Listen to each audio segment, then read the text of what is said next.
What is going on, everybody, and welcome back to the U21 channel for a very unplanned video here on the channel. This is completely, I wasn't expecting to go to this game at all. I literally finished work at 6 o'clock, did 3 hours of phonics, was on my way home, and then past Brunton Park. I had my jacket in the car, parked up, put the jacket on, and boom, I was in Brunton Park, £5 down the drain, to say the least. Carlisle then against Nottingham Forest under-21s, a game where Carlisle got beat 2-0.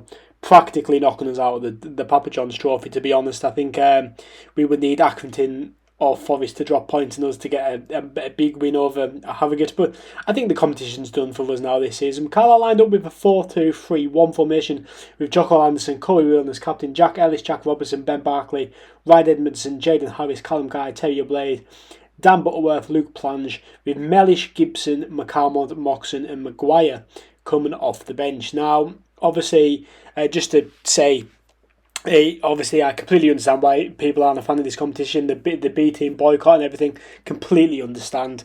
I think that the competition's a great opportunity to get to Wembley, but I do think the under-21s completely undermines the sort of appeal of the tournament. It was just happened. I was passing. I thought, I've got nothing better to do with my night.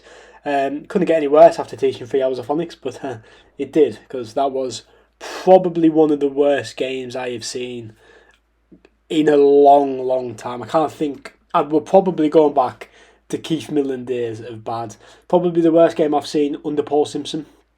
And if you've seen Paul Simpson's interview after the game, he is raging, and rightly so.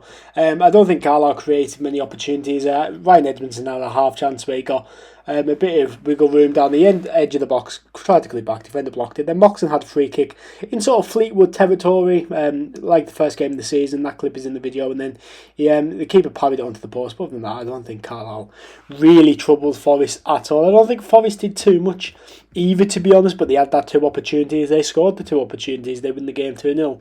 That's how football works. If you don't take your opportunities, you're going to get beat. And it was as simple as that tonight. But yeah, it was poor. I thought Jack Ellis was good. Corey Whelan as captain looked pretty good. I am a big fan of Corey Whelan.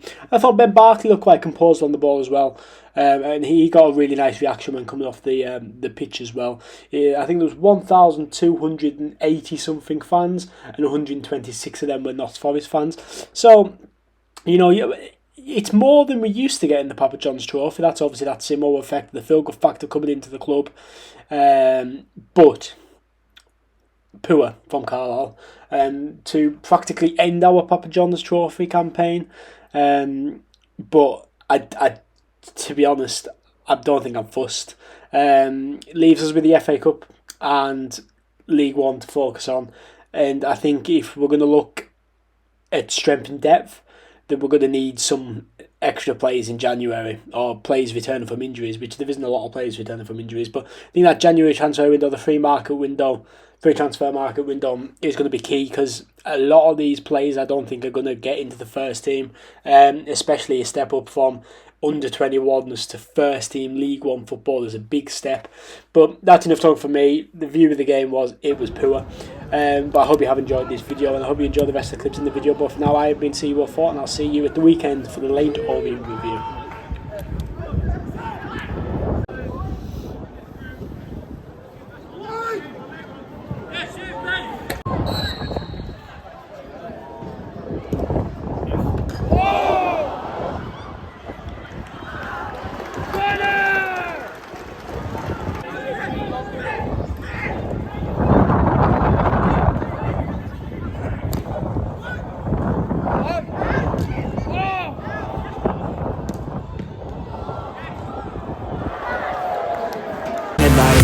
I never miss, that's fact. Taking big swings, put your hand to the bat. Put me in the ring, you'll go out in a bag. Cause I sing what I mean and I bring it to the mad light.